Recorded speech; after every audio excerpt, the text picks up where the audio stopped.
One more graph to add to our list of typical functions will be the following.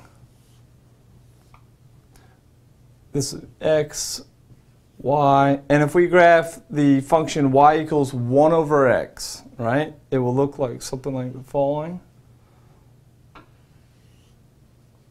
And it'll be asymptotic at each axis, right? It's asymptotic at the positive y-axis, asymptotic at the positive x-axis, asymptotic at the negative x-axis, and asymptotic at the negative y-axis, right? And because if you think about it, well, let's write this in here, y is equal to 1 over x. And if you think about it whenever x is very, very, very, very, very small, right? 1 divided by 0.0000001, 1 divided by some very, very, very small number, it gives a very big number, right?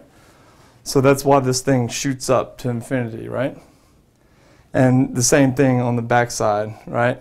Whenever x is equal to negative 0.00001, it's going to be a big negative number. But it can never be, x can never be 0 because 1 divided by 0 is undefined, right?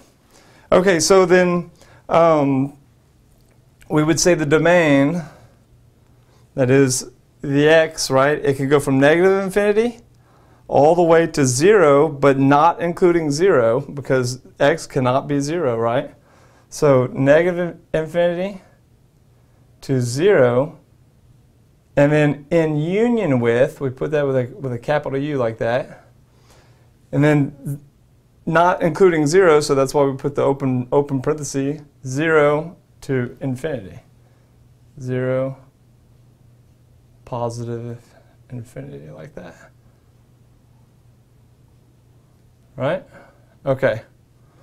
And the range will be the same thing.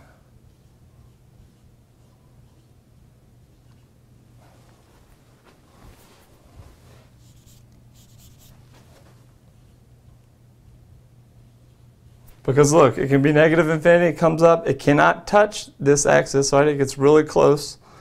So not including 0. But then it starts on the other side and it goes all the way up, right?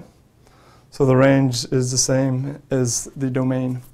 And this is another graph. There's not really a standard name for this, right? Not one that I'm familiar with. But it is something to be, something that shows up, something that we should all be aware of. So, and let me separate this guy from the others, like so, right? And let's see, I'm going to leave the others alone, all right? I'm not going to draw any lines in there. Okay, I'm going to step aside and give you a clear screenshot.